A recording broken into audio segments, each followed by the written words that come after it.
Bom, estamos de volta com um programa que está tentando discutir a liberalização das drogas. Bruno, nós temos respostas, comentários, perguntas? Temos, eu separei 3. O Alan Barbosa, de Brasília, ele diz: o cigarro é legal e mesmo assim chega ao Brasil ilegal do Paraguai, sem controle de que possam ser, ele diz que pode ser mais nocivo. O Bruno Lisboa Borges, ele diz: se legalizar, vai ter imposto e qual o valor do imposto? E o Paulo César Moreira, ele diz: eu sou a favor de desmantelar o poder do tráfico. A legalização das drogas é uma arma contra o tráfico, mas longe de ser uma solução saudável. Esta vai depender de atitudes do Estado que está moralmente e materialmente quebrado. Ok. Virgínia, profundo, para deixar você terminar. Sim.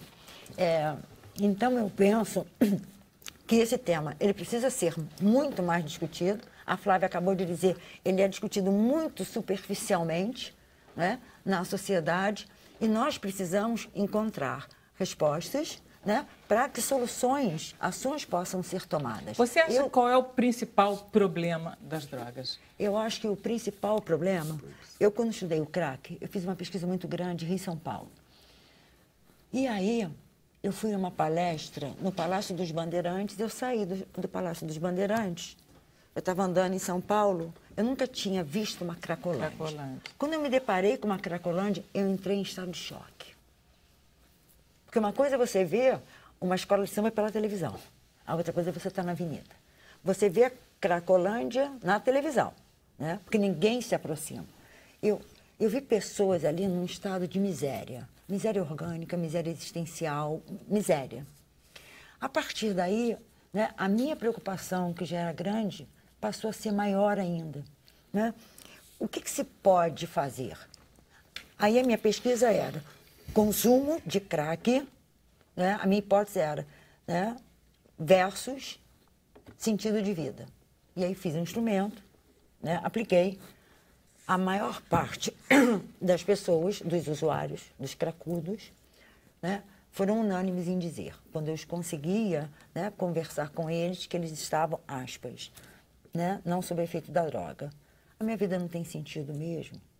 A minha vida é uma droga. Né? Esse discurso apareceu muito. Isso eu acho muito preocupante. Eu acho que uma das questões da droga é a desigualdade que há no Brasil, que é muito grande.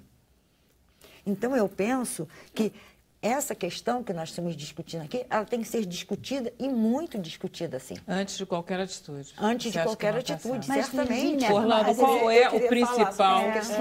Qual é o principal problema das drogas? O principal problema das drogas é a proibição. Ok. Não há dúvida. É só isso? Não, só. Qual é o principal? Para começar o debate. Mas é só para comentar essa visão sobre a questão da Cracolândia, do crack.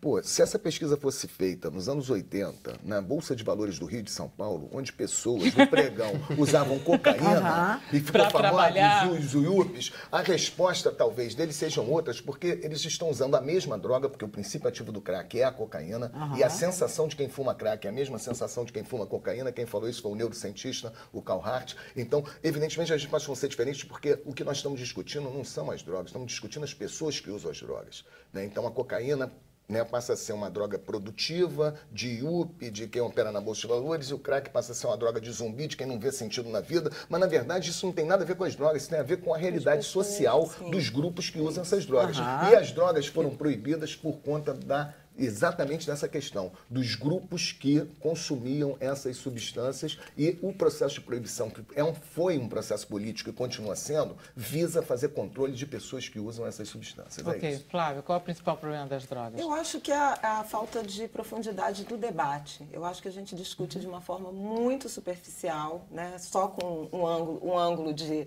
segurança pública ou um ângulo de saúde policial, pública. Militar. Não, muito mais de segurança, né? No sentido da guerra então. às drogas, do que num sentido mais amplo, por exemplo, de analisar camadas de desigualdade. Né? Não é só o uso do crack, é uma família fragmentada, condições de vida muito baixas, falta de escolaridade, falta de acesso ao mercado de trabalho, falta de acesso à renda, falta de redes de apoio, redes de solidariedade, porque o que você está chamando de Cracolândia, que o Hoje, no movimento social, a gente usa cena de consumo, cena de uso, né, da substância proibitiva. Ela também é um arranjo comunitário de solidariedade. As pessoas ali têm ligações de afeto, de autoproteção. Então, assim, essa imagem que se definiu como chocante, e efetivamente, mas para além dessa imagem, tem uma criação de laços, né? E há uma sinalização clara para a sociedade de que você foi empurrado por essa sociedade tão desigual a formar laços naquelas condições. E ainda assim, forma-se laço naquelas condições. Então, assim, falta muita profundidade nesse debate para a gente olhar um usuário e já taxar que é um ser humano desprovido de qualquer dignidade. Não é Daniel, isso. qual é o principal problema das drogas? É o preconceito, né? A gente falar são quais pessoas que usam drogas, aonde que elas usam e como elas são tratadas, né? Hoje, dizer que a droga é proibida, mas as pessoas de classe média e classe alta usam drogas. Se elas têm problemas, elas vão procurar os meios para tratar esse uso problemático, que nem sempre é o uso das drogas, nem sempre é problemático. Hélio Luz que dizia Ipanema brilha à noite? Pois é, e agora, nas determinados territórios, né, nas favelas, em áreas pobres, o trato do controle social militarizado de violência, né, de crianças que morrem de bala perdida, de mulheres, pessoas que não têm nada a ver, mas que sofrem os efeitos disso, né? O alemão está aí há uma semana tendo tiroteio todo dia. Sem aula. Sem aula, né? E aí crianças morrem, como o menino Eduardo. E aí você vincula diretamente a proibição da droga, faz esse quadro. Se a gente... Ninguém usa, né? Mas que coisa mais irracional do que um discurso que diz que está protegendo a vida, ceifar tantas vidas.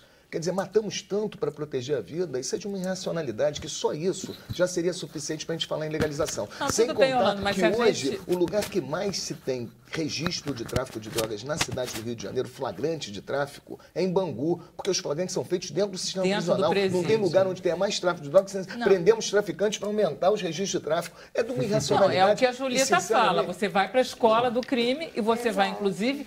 para o reinado do vício. E a gente tem que efeito entender o colateral, atraso. né? Você bota jovens primários, muitas vezes, em alguns casos nem traficantes, porque 40% às vezes nem viciados, que vão ficar nem viciados. Lá dentro por anos, porque não se aplica a pena alternativa tampouco aqui no Brasil, porque ainda botam...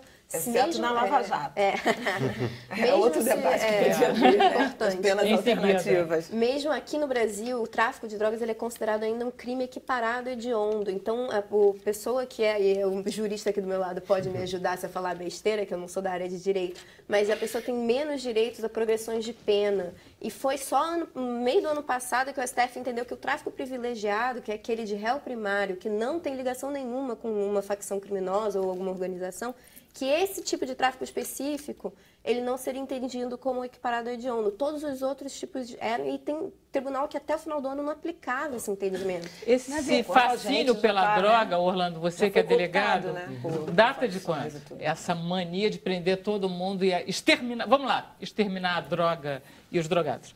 Esse processo ele é longo, né? O proibicionismo tem um século.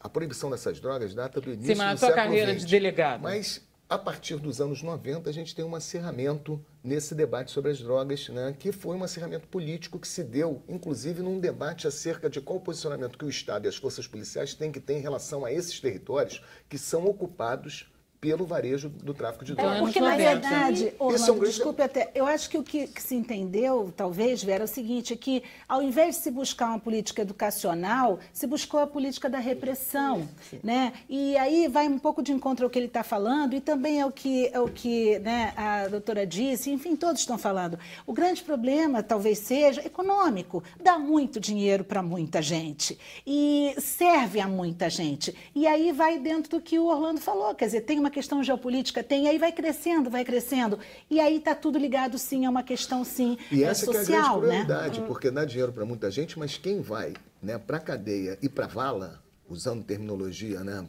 policial, né, são os pobres. São aqueles que não estão aferindo nenhum lucro significante. Toda a repressão é voltada para o varejo das drogas. Quem é que ganha dinheiro com o varejo das drogas? Muito pouco. Qualquer negócio, o seu Manuel ganha muito pouco dinheiro com cigarro e cerveja. Porque ele está no varejo. O varejo é a parte menos lucrativa de qualquer negócio. E nas drogas ilícitas também, mas toda a repressão está só no varejo. Okay. Mas só para pegar um ponto aqui importante, a gente vê muito claramente um aumento da população carcerária a partir da nova lei de drogas, que agora não é tão nova, fez 10 anos ano passado, mas que que entrou em vigor em 2006, que é a 11343. E com essa lei, a gente fez um estudo dos poucos números que a gente tem no sistema carcerário. Você vê um aumento de pessoas encarceradas por crimes relacionados a drogas de 2006 até 2014, que foi o último ano que a gente teve dados, 18,5% ao ano. Para outros crimes, fica menos de 7%. Tá. Então, é um crescimento muito ligado a esse tipo de crime. Bom, isso eu acho que todos nós conseguimos estabelecer como um dado pacífico. Ou seja, a partir da lei das drogas e a partir dos anos 90, simplesmente o Estado passou a reprimir e prender o pequeno usuário, o pequeno traficante, aquele que não toca na estrutura de poder do tráfico. É isso a ideia. Nos levou a essa crise do sistema prisional. Não, claro, se você prende todo mundo... Estamos aí vendo a consequência. Em vez de você prender o chefe, você prende 200 soldados, você vai... Que no dia seguinte vão ter outros 200 no lugar. É um discurso hipócrita, porque o crime de drogas é crime sem vítima. Não tem vítima. É diferente do homicídio, do roubo. Quem é vítima no crime de drogas? O próprio. O usuário é criminalizado. Como é que ele é vítima? Ou ele é criminoso ou ele é vítima. Na nossa legislação, o usuário é criminoso. Então, o que nós estamos discutindo é o seguinte, nós estamos falando de um crime sem vítima. E como se constrói a legitimidade de uma guerra, de um crime sem vítima? Através de um discurso hipócrita. O discurso diz que nós estamos protegendo a saúde pública. Vão para o inferno. Se quiserem cuidar da saúde pública, tem que cuidar do SUS. Né? Não é fazer uma guerra às drogas. Essa guerra ela ofende a saúde pública. Que a Virginia trouxe muito interessante sobre a desolação aí É desolação, mas também a existência de vida nos fluxos, nas cenas de consumo, nas cracolândias aí para o Brasil afora. Tem uma pesquisa muito interessante de São Paulo que foi acompanhar usuários de crack lá da região da Luz e foi ver por que eles estavam morrendo. Por que o usuário de crack morre? Muita gente... Não é pela droga. Não é pela droga. Das 10... Se você vê 10 mortes de usuários de crack, 6 vão ser por homicídio, 3, por doenças transmissíveis, porque eles não têm nenhuma ação de redução de danos que os eduque a não compartilhar cachimbos. E aqui você tem transmissão de AIDS, de hepatites, do que seja. Pelo cachimbo? Pelo cachimbo, porque racha a boca, muito seca, pelo passa fluidos, doenças venéreas, etc. E só por complicações ligadas à droga. Então, o que é o grande problema aí das drogas? Você não me fez essa pergunta, só fez para eles. Ana Paula, qual é o grande problema das drogas, Ana Paula? A violência que hoje é quem gerencia esse mercado. E a gente não tem controle sobre isso. Se a gente tivesse controle sobre isso, olha isso. 10 pessoas morreram, a gente poderia ter olhado 6. Se a gente priorizasse homicídios enquanto um crime que vale a pena investigar e correr atrás de resolver no Brasil, em vez de ficar prendendo um monte de gente que atua no varejo em flagrante, a gente poderia ter salvo essas 6 vidas. E com ações de saúde, as outras 3. Ficaria um só para a gente ficar lá monitorando numa sala de uso seguro, com uma substância controlada, se o Estado tomasse o controle. Ok, você fala de violência, o Daniel fala de preconceito e ele fala de proibição. Quem é que exerce essa violência? O Estado? Diversos atores, o Estado inclusive. Inclusive, mas a sociedade também, Ana Paula. Exato, a sociedade também. E aí a gente entra um pouco na discussão da Flávia, mas tem um cenário aí, volta também para essa coisa de qual é a desigualdade social que a gente está vivendo, qual é o cenário que a gente vive. Mas nós não teremos nunca uma situação de igualdade. Nunca teremos, então... mas nós investimos dinheiro, preferimos gastar dinheiro. Quanto que custava um preso naquele presídio no Compage lá em Manaus? 5 mil e não sei tantos por mês. Teve 5 mil e não sei tantos por mês, 15 mil por mês. Em São Paulo custa 1.000, tem essa diferença. 5 mil por mês, quanto custa um aluno? Se a gente tivesse ações de prevenção de violência, que são, por exemplo, busca ativa de evasão escolar, investir em liberdade assistida para adolescentes em conflitos com a lei, para cortar o fluxo lá no início. Rede de proteção social à família. Tudo isso lá na base. Se a gente usasse esse dinheiro para isso, dinheiro não falta, ele é mal investido. Eu queria até buscar isso. O Zacconi chegou a falar, ele começou a falar do caso do Uruguai. Eu queria muito que você falasse disso. Porque realmente no Uruguai a gente tem, né? Você falou muito bem, o Mujica fez a legalização da maconha, isso já está acontecendo. acontecendo, e a gente sabe que nos Estados Unidos isso também já vem acontecendo em alguns lugares, e tem outros Portugal, exemplos. Tem Espanha, tem alguns países. Temos Você queria na falar Holanda, alguma coisa antes disso? eu queria que o Zacconi abordasse um pouquinho do que ele falou. Porque tinha... Uma questão que a gente coloca, mas o Brasil não tem essa política social, não tem política de saúde, e a gente só vai poder, o Brasil não estar preparado para legalizar. Na verdade, a mudança da política é que vai impulsionar essas outras reformas. E não a gente ficar aguardando eternamente melhorar a política de saúde. Por quê? Lícito ou não, movimenta o mercado bilionário, as drogas. A questão é, para onde vão esses recursos? Para atividades ilícitas, que estão causando morte, superencarceramento, mas muita gente está lucrando bastante, ou esse dinheiro vai para o Estado através de impostos, vai gerar empregos, e aí isso vai aumentar Daniel, a arrecadação para... Esse argumento eu não ligo muito, não, porque como eu sou contra a legalização do jogo, e esse argumento é um argumento muito usado para a legalização do jogo, de que o dinheiro vai para o Estado, que nos Estados Unidos não só o Estado, não ficou... né? Mas gerar emprego, vai gerar... Hoje, o Estado de Colorado, nos Estados Unidos, arrecada mais com a tributação da maconha do que do álcool. Esse dinheiro é revertido em serviços públicos, gera emprego, gera atividade econômica ilícita. Ok. Então vamos falar um pouquinho sobre os outros lugares, é isso a tua ideia? Não, essa discussão E outro fator também muito importante da gente pautar é da discriminação racial também, né? Existe um documentário muito bom chamado A Quinta Emenda, está no Netflix, aí fazendo propaganda. 13ª emenda, desculpa. Que faz um link que, quando você perguntou quando que isso começou, né? O proibicionismo tem uma sécula, mas ele se intensificou na década de 70 no governo Nixon, que proclamou a guerra às drogas, né? Com um viés bastante demagógico. Os anos 60 pagaram seu preço, é isso? Pois é, exatamente.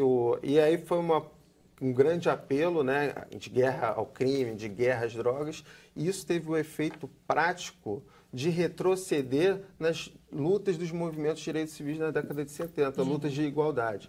Por quê? Gerou uma criminalização da população negra absurda. Não só criminalização, mas como violência institucional, né, que hoje no Brasil já se fala até, ao meu ver, sem exagero, em genocídio da população negra, especialmente da juventude. Pela violência implicada. É sempre a juventude que está pagando um preço. Orlando, você não quer responder a Cátia? Sim, nós temos que aplaudir. O Uruguai é o primeiro país no mundo a legalizar uma dessas substâncias proibidas. Por quê? Legalizar é o ciclo completo.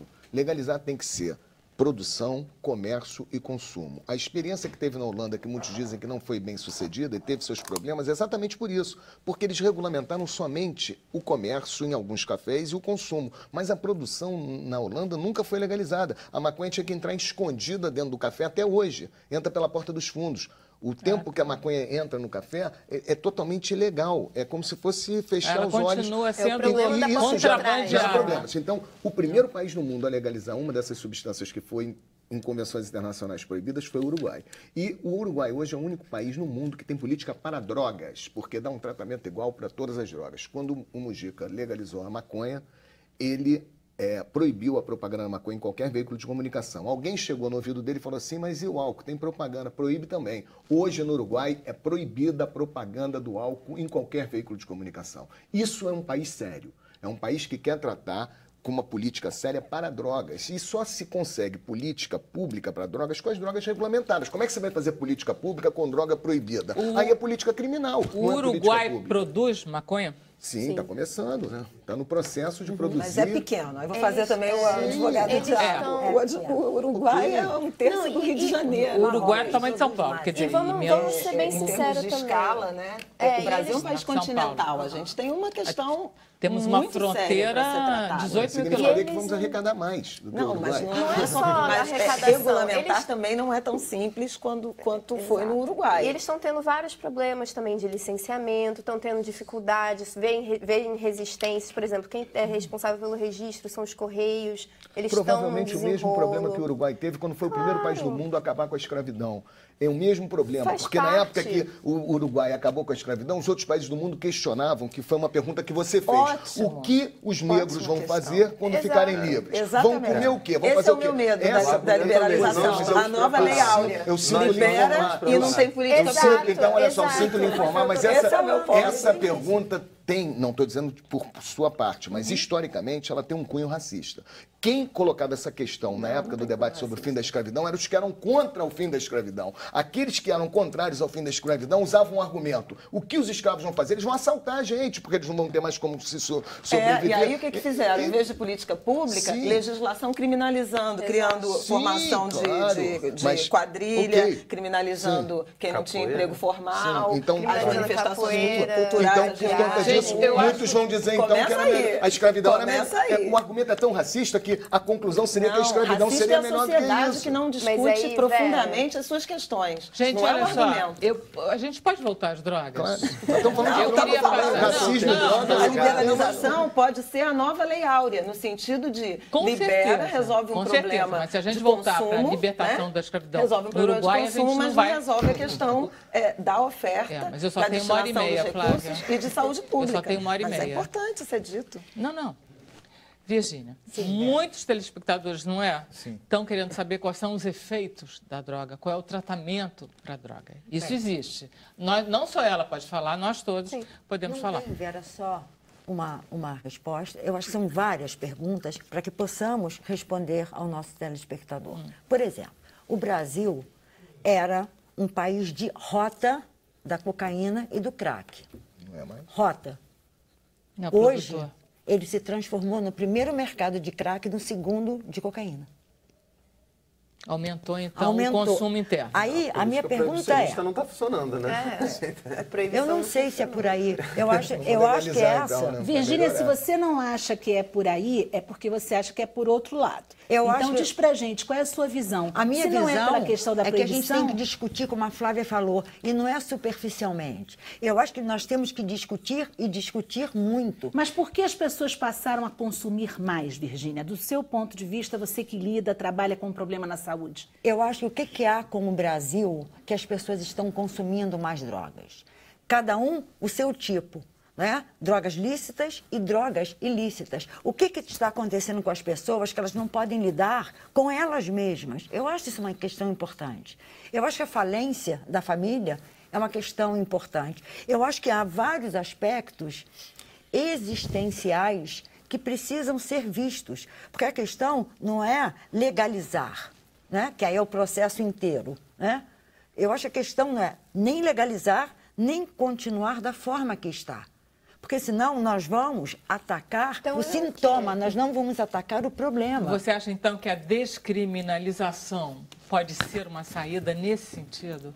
Não estou querendo convencer você, pode Virgínia, ser, não. Mas eu estou querendo que a gente avance na discussão. O que a gente precisa é entender, porque senão, Vera, eu como psicanalista, eu digo, né? Se uma pessoa ela está em depressão, eu não ataco a depressão, eu vou procurar os motivos. Porque se eu atacar só o sintoma, né, a inapetência, a insônia, quando o efeito diminuir, né, quando o efeito do remédio passar, ela volta a ter a depressão. Eu acho que esse debate sobre as drogas, ele deve ser muito, muito profundo. Eu acho que nós temos que partir para questões que toquem na desigualdade, né, em tudo que está acontecendo no Brasil.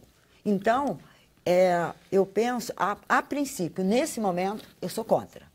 Agora, a descriminalização, inclusive. Eu sou a favor do debate. Mas aí Virgínia, talvez para, enfim, discordando de você nesse ponto, só para chegar num lado, a descriminalização ela é muito importante para a gente conseguir chegar nesses pontos. Por quê? Vou te dar um exemplo.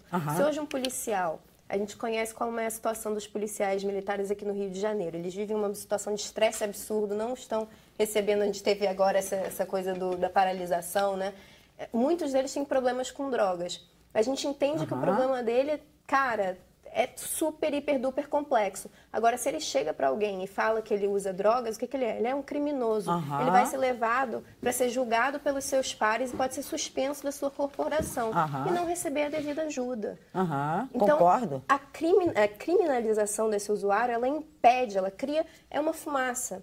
ela cria aí uma lente que não deixa que a gente enxergue todas essas outras questões. Mas não existe a criminalização do álcool e outra o problema é liberação, que é o que o Orlando está defendendo. Não, ele não defende também a liberação. Ele defende a legalização, é mais... É regulação responsável. Não, ele falou...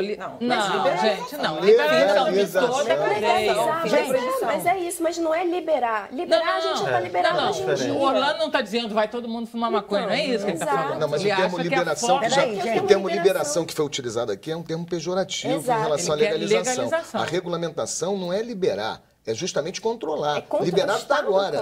Liberado está agora, porque não tem traficante que vai te pedir carteira de identidade para você ser maior de idade. Ele, no fundo, está liberado agora, o que ele quer é regularizar. Bom, a gente vai para o intervalo. Você pode continuar mandando o seu comentário. A gente vai para o intervalo e vocês vão assistir ao Notícia Agora direto de Brasília, ok? A gente volta. Sem Censura é um programa da TV Brasil.